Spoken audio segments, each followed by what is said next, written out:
following is a production of the Department of Broadcasting and Journalism at Western Illinois University.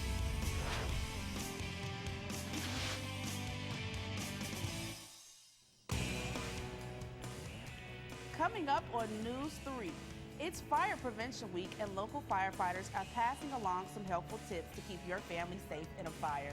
Missouri Valley Football Conference Player of the Week, Sean McGuire, is fired up. Find out what led to that reaction later on in sports. Plus, today we've seen cloudy skies and rain, but will we need a rain jacket for the rest of this week? Storm Team 3 has more on your weekly forecast ahead. Live from Salee Hall in high definition. News 3 starts now. A piece of Macomb history may be disappearing soon. Good afternoon. Welcome to Live at 4. I'm Jennifer Holloman. And I'm Danny Fry. The demolition process for the Maid-Rite building near City Hall is underway. Macomb's Community Development Coordinator says as of October 4th, the owner of the building has 30 days to either get the building up to code or apply for a demolition permit from the city. If the owner does not get a permit, the city has the right to get a court order for the demolition of the building. Either way, the owner of the building will have to pay for the demolition of the structure. The downtown square is in full use, but there are new plans ahead. City Council approved the addition of the foliage to empty planters in the square. The landscaping will be where the dirt is in those open spaces. The landscaping will consist of greenery almost all year long and will have seasonal colors.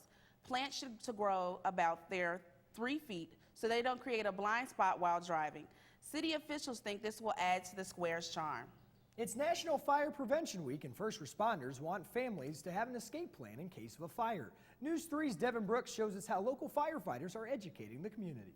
The Emmett-Chalmers Fire Protection District is kicking off Fire Prevention Week by teaching kids about fire safety. They say it's important to know your address, know how to open windows, and to check your smoke alarm every month. So what we want kids to learn is that to not play with matches. If you do see a fire, don't try to put it out. Call 911. Make sure you know your address. Get out. This is the third year Emmett-Chalmers Fire Protection District has hosted this event as part of National Fire Prevention Week. This year's Fire Prevention Week theme is Every Second Counts, Plan 2 Ways Out. So when there's a fire, firefighters want children to know where they can escape, whether that be a door or a window. Crews brought fire trucks and activities. Kids had the chance to think about a fire escape plan. They also learned ways the fire can be started at home. So they warned children to never touch matches, blow out candles, and not to cook alone. Children also had the opportunity to suit up in firefighter gear. One, it tells them how to use fire extinguishers, and it tells them about the importance of having an emergency action plan, having 2 ways out of your house. And if an emergency happens, these first responders hope parents and kids will be able to make life-saving decisions. Reporting for News 3, I'm Devin Brooks. Fire Prevention Week will end October 14th. Also, Emmett-Chalmers Fire Department will host breakfast for the community on November 11th from 7 a.m. to 1 p.m. on West Adams Road. Tickets for the event are $7 at the door. The department is also looking for volunteer firefighters. For more information, go to ecfpd.org. Breakfast is the most important meal of the day, and WIU School of Agriculture Collegiate wants to help you get a good breakfast. The breakfast will take place in Canabla Hall, room 239, tomorrow morning. The event will include all-you-can-eat breakfast with sausage links and biscuits and gravy. Tickets can be purchased in advance for the $5 in the Canabla Hall, room 145, or at the door for $6. I don't know about you, Jim, but I just got hungry. Western Illinois University is proud to showcase its art professors. The WIU Art Gallery will be hosting their biennial faculty art exhibition. This exhibit will present artwork done by WIU art professors. The event will be in the downstairs gallery and will be open through December 8th. A reception will be held this Thursday afternoon at 4:30. It's also Breast Cancer Awareness Month, and Big Pink Volleyball is coming back to WIU. This is an annual tournament that raises money for breast cancer charities while also raising awareness. Teams play with a 4-foot wide hot pink volleyball. The event will start next Monday and run through the 19th in the Student Recreational Center. Games will begin at 4 p.m. each night. A crash outside of New Philadelphia leads to one person being taken to the hospital. Friday morning at around 10 o'clock, a Mack semi-truck heading north on Illinois 41 collided with a Chevy van turning off of Illinois 95. The McDonough County Sheriff's Office says the crash occurred because the driver of the van pulled out in front of the semi. The driver of the van was transported to McDonough County District Hospital for his injuries. The semi-driver was treated for minor injuries on the scene and was released. The accident is still under investigation. A WIU program has been ranked second in the nation for the third year in a row. The physics department's master's degree program has been recognized by the American Institute. In 2016, WIU awarded 16 master's degrees in physics. First place was given to California State University at Long Beach. WIU is celebrating its annual family weekend with a number of events for the whole family. Saturday will have multiple events for families to attend. The events are a 5K benefiting fallen soldiers, golfing, and also tailgating for the football game in Q-Lot. On Sunday, there will be brunch offered in Thompson and Corbin Olson dining halls. So whether the family would like to run for a good cause, relax on the golf course, or support Leatherneck football team, WIU encourages students to participate in any of these events with their families. A race that raised thousands of dollars in scholarships is set to return.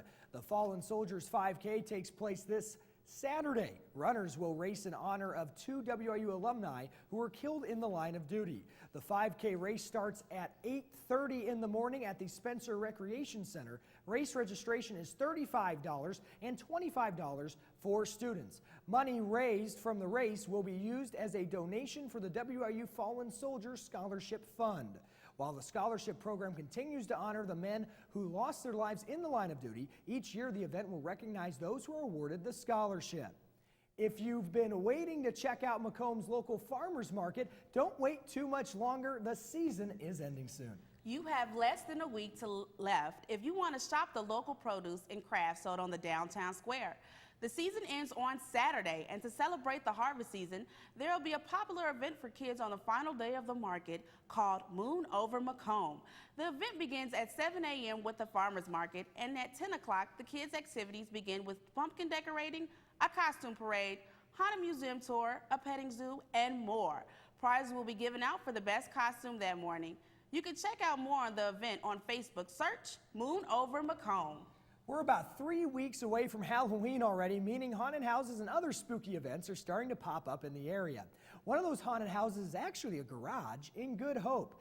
NEWS3 went there for a sneak peek, and it's amazingly frightening. It's called the House of Pain, named after creators Sarah and Brad Payne. Visitors will meet spooky characters and wind through the dark passageways. Special effects this year include an electric chair room and a special appearance from our dearly departed Higgins Hall. You don't want to miss it, and we can't wait to go again. Sarah and Brad put on the haunted house with their close friends and family and make everything inside. The House of Pain starts its scaring on October 21st and goes each weekend until Halloween night. Admission is free, but the Pains asks visitors to bring canned items to donate to local food pantry, loaves, and fishes. Coming up on News 3 Live at 4, competition for incumbent Bruce Rauner as the Illinois governor's race is underway. An endorsement today may mean a Democratic candidate is moving to the front of the pack. That story ahead.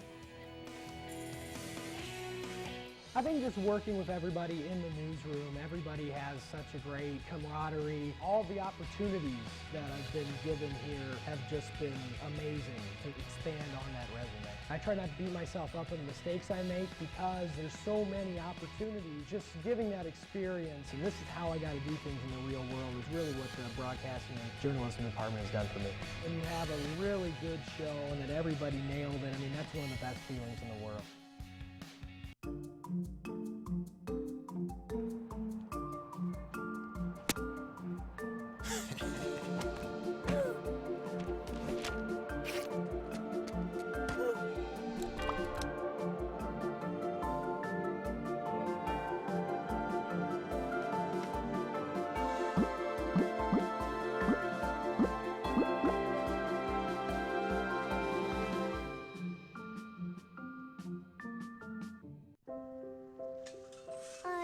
To eat apples and bananas.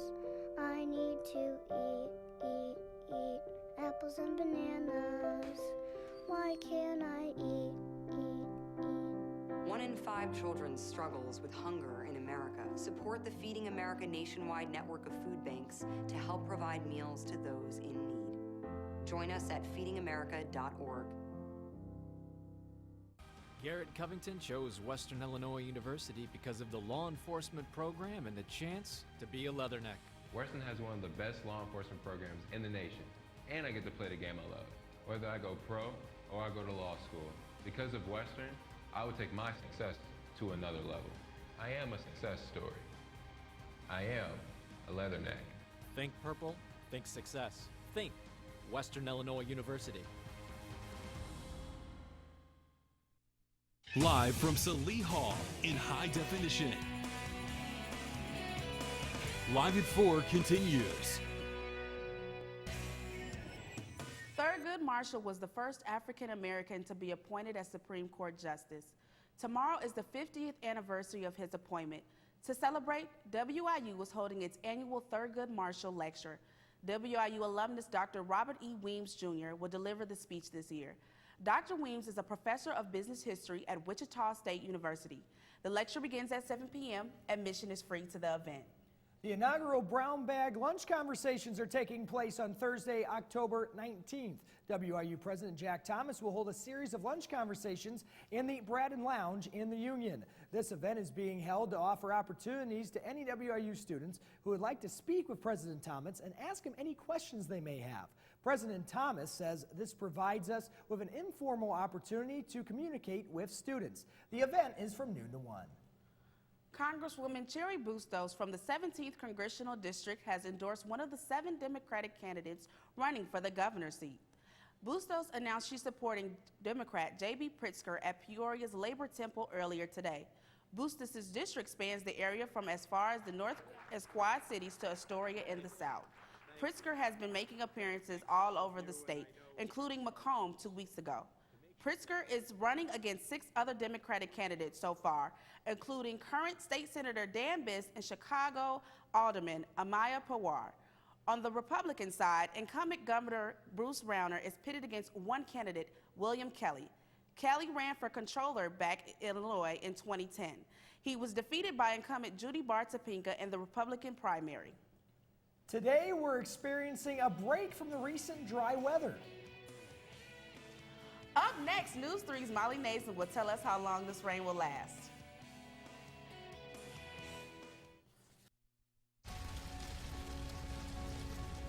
A single ember from a wildfire can travel over a mile. That ember can ignite and destroy your home or community. You can't control where that ember will land. Only what happens before it does. Visit fireadapted.org to learn how you can help protect your community from wildfires. I think what I love most about News 3 is that we're really provided with a real-world experience. We're able to get hands-on work in news, and it's very similar to what you would find in a real newsroom, but everyone around here is really good about pushing you to be your best. News 3 has really taught me to believe in myself and that if you work hard, you can achieve anything you want. News can sometimes be really tricky, and you have a lot of roadblocks. All of us hold each other to really high standards, and I think that really shows in our newscasts.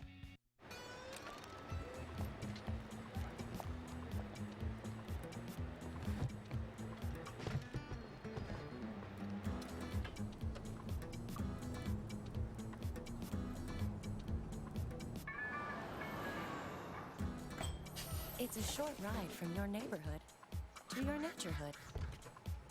To find a neighborhood park or green space near you, visit discovertheforest.org.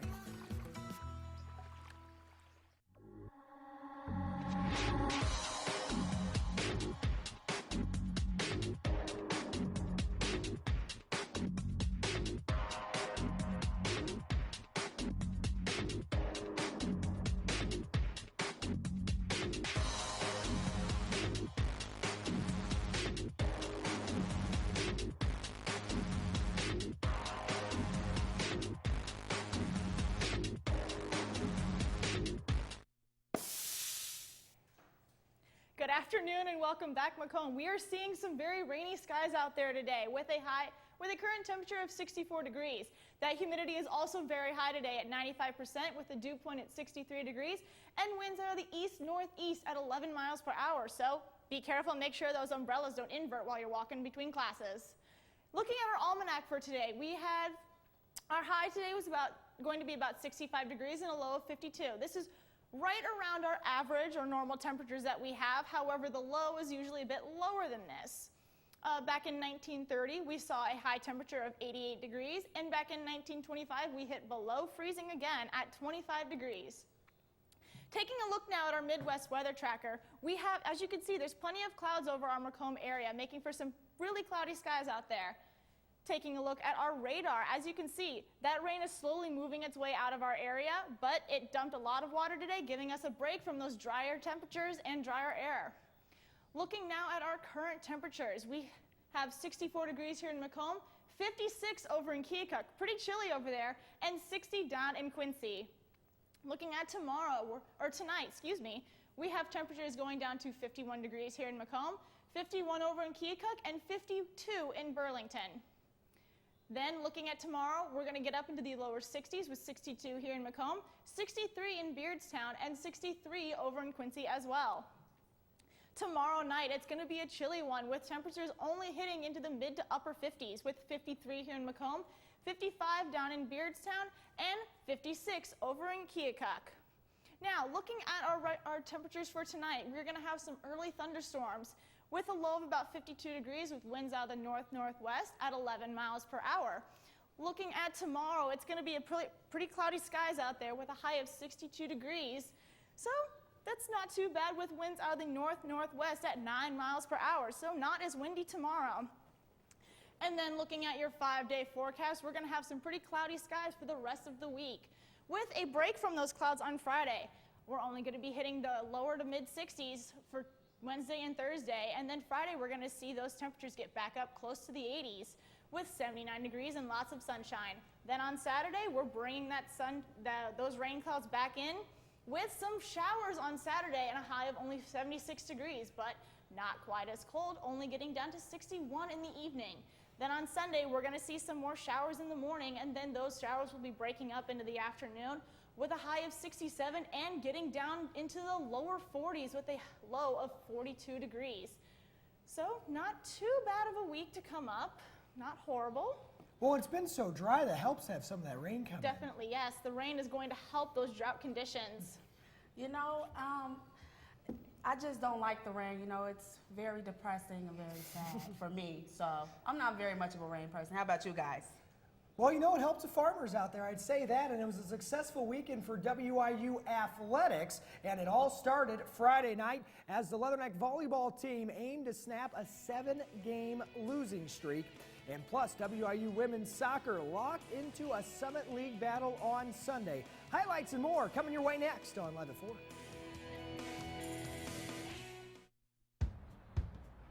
We taught him how to hit a baseball, how to hit a receiver, the strike zone, the net. You taught him how to hit the upper corner. You even taught him how to hit the open man. But how much time have you spent teaching him what not to hit?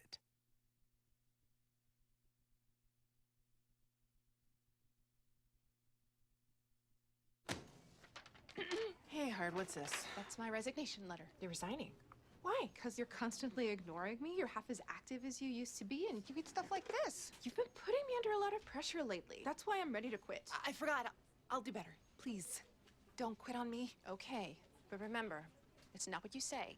It's what you do. Listen to your heart. Don't let it quit on you. Let's go for a walk. Uncontrolled high blood pressure could lead to a stroke, heart attack, or death. Get yours to a healthy range before it's too late. You make me wear my bike helmet. You taught me never to run with scissors. And to follow the swimming rules. You tell me to stay away from drugs. To always buckle my seatbelt. So why do you keep a loaded gun in your drawer?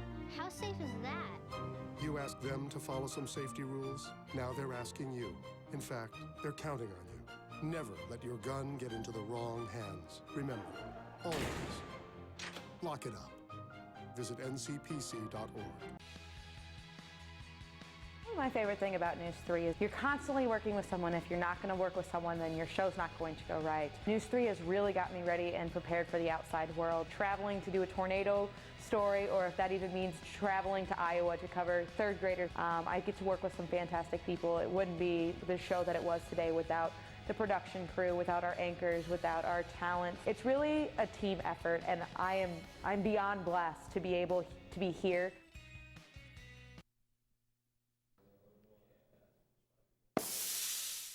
Welcome back to Live at 4. Homecoming week for Macomb High School was capped off with the Bombers hosting Quincy Notre Dame, currently on the playoff bubble. Nothing like running onto the field, that feeling during the homecoming game, as so I'm told I was and still am unathletic. Anywho, early on for Macomb, Jacob Berg scrambles for a MHS first down. Not much offensive though for the Bombers. The Raiders jump ahead on a quick pass over the middle of Brady Gilliland, who makes a defender miss to score. The Bomber faithful, though, they were sticking out there in the weather, in the conditions, and they were trying to will an MHS comeback. Berg, after that, would roll to his right. There's that spread offense initiated from Tony Weston. He finds Judson Thompson, sheds off a would-be tackler, and he goes for a nice gain. But it would be QND's night. Dalton Vemberlo around the edge into the end zone. No one can even get a finger on him. The Raiders shut out MHS 55-0 to stay in the playoff hunt. The Bombers already eliminated from playoff contention, try to rebound this Friday at Peoria Manual, and there is a time change. Kickoff moved up from 7:30 to 7 o'clock. Positive news, however, for the Bushnell West Prairie Sparklones over the weekend. A dominant showing over Peoria Heights gives BWP its 5th win of the season, most likely clinching a playoff appearance. 49-6, the final. And if the Sparklones make the playoffs, it'll be back-to-back years for the first time ever. Standing in their way on Friday, the South Fulton Rebels. Both the Macomb High boys and girls golf teams qualified for sectionals, eyeing a trip to IHSA State. Emma Thorman led the way for the Bombers, shooting an 82. On your screen are the 3 teams advancing to the state meet. From the Williamsville sectional, played at the Rail in Springfield. Macomb, 3rd place. That's good enough for a state appearance. State play begins on Friday at Red Tail Run Golf Course in Decatur. The Bomber boys finish in the middle of the 12-team field as we show you the top 6, but the top 3 move on. John Michael Nixa in Champaign shot a 77. He qualifies for state as an individual. He starts play on Friday at the Wybreen Golf Club in Normal. Western Illinois Volleyball tried to snap a 7-game losing streak and pick up its first Summit League victory of the season on Friday.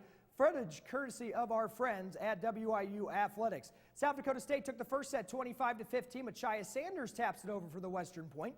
Then they'll set it up for Shayla Gray with the kill from the side. WIU takes set 2, 25-17. To the side again, it's the freshman Emma Norris with the emphatic kill. And then let's flash forward to the deciding 5th set.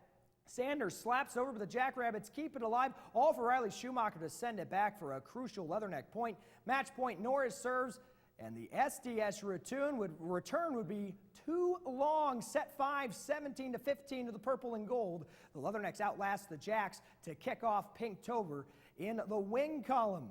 2 days later on Sunday, the Leathernecks fell 3-0 at Fort Wayne, part of a 3-game road swing. Switching gears to the gridiron, Western Illinois football looking for its first Missouri Valley victory at Northern Iowa following a heartbreaking loss to South Dakota last week. The Leathernecks trying to finish the fight on the road at the Unidome. Early on in the second quarter, Panther quarterback Eli Dunn tracked down by Pete Swenson, the Iowa boy, in the end zone. Good enough for 2 Leatherneck points, 5-0 at that point. Final minute of the first half, Derice Fountain to the goal line. Ball pops loose, knocked out by Xavier Rowe, but UNI jumps on it to take a 14-5 lead into halftime. 4 minutes left in the third quarter. What a pretty pass from Sean McGuire to Zeke LaShore. He's a broadcasting major, 46 yards for 6, and Leathernecks snag a 18-14 lead. This appeared to be the crushing blow, though, of 1:12 remaining in the fourth. Done to Aaron Graham on the cross, 29-25 UNI. Western started driving, though. The end result, a bullet to Jalen Acklin, another TD grab. Are you kidding me? 32-29, only 6 seconds left ticking. Western in front, but the Leathernecks have to kick it off. No squib stuff here. And Western will go ahead and attack the returner. Somehow, Michael Bischoff, looky what I found. He takes it to the hizzy with the fumble recovery. What a fitting ending to a wild game. Somehow, the Leathernecks spoil UNI's homecoming. Final score, 38-29. The Leathernecks come away with the last-second victory. Up next, the Missouri State Bears come to town Saturday afternoon with a 3 o'clock kickoff at Hanson Field. Take you over to Summit League Soccer. Defensive Player of the Week in the Summit League, Ines Palmero Herrera and the Leatherneck women's soccer team in action against Fort Wayne on Sunday. Early on, Bianca Romeo with an opportunity on a penalty kick, freezes the keeper, but her shot glances off of the post, and right there you see the frustration. Fort Wayne on the attack, and you have a little touch, a little bit of give and go here, but the shot just right on. Easy save for Palmero Herrera. Bridget Schuler, big fan of the flip throw. Big fan of the flip throw. There's one there. The attack doesn't end up working out, though. The ball has ended up cleared by the Mastodons. Western finally getting on the board when Emily Ballman opens up space for a left-foot curling shot into the back of the net. 1-0 Leathernecks 65 minutes into the contest. The question, could they hold on? Yes. Fort Wayne with an opportunity on the way back, but it misses left on the far post. Final score, 1-0 Leathernecks. Western moves to 1-1 in Summit League play, and they'll venture to North Dakota State next on Friday afternoon at 3. That's all for sports. Final word is next. Hillary Dunn was convinced that Western Illinois University would invest in her. My classes, friends, teachers, and activities have had a tremendous impact on my time here. Hillary's passion for learning and helping others will lead her down a successful path. Whether I choose graduate school or missionary work, I'll serve to the best of my ability because I am a success story. I am a Leatherneck. Think purple, think success. Think Western Illinois University.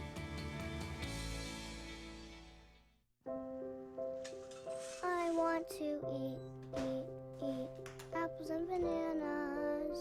I need to eat apples and bananas. Why can't I eat? 1 in 5 children struggles with hunger in America. Support the Feeding America nationwide network of food banks to help provide meals to those in need. Join us at feedingamerica.org.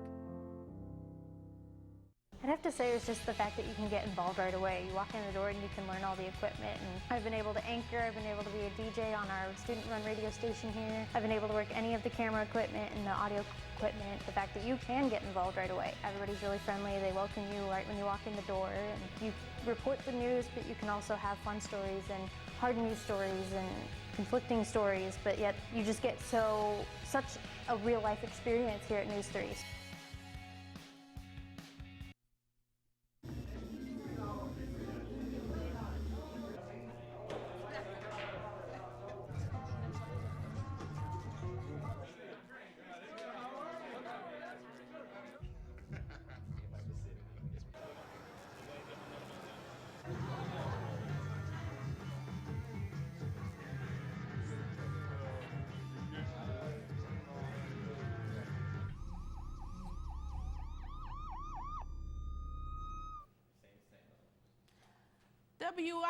WIU students are getting into the Halloween spirit using pumpkins.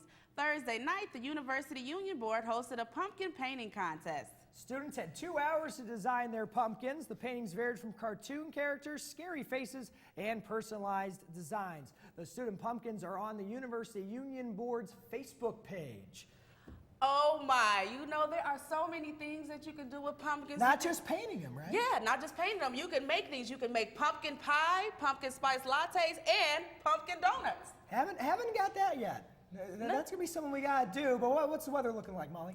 Well, for the rest of the week, we're going to be seeing some cloudy skies, but we are going to have a break from that on Friday with our temperatures getting back up into the upper 80s, or upper 70s, excuse me, and then Saturday, rain again, but clearing up on Sunday with some showers in the morning and then some clouds in the afternoon. Thank you, Molly. Of course, maybe you can get away with putting your pumpkins outside for a little bit. That is all for us today. But we're online all the time. Stay up to date with us, news3wiu.com. Like us on Facebook and follow us on Twitter.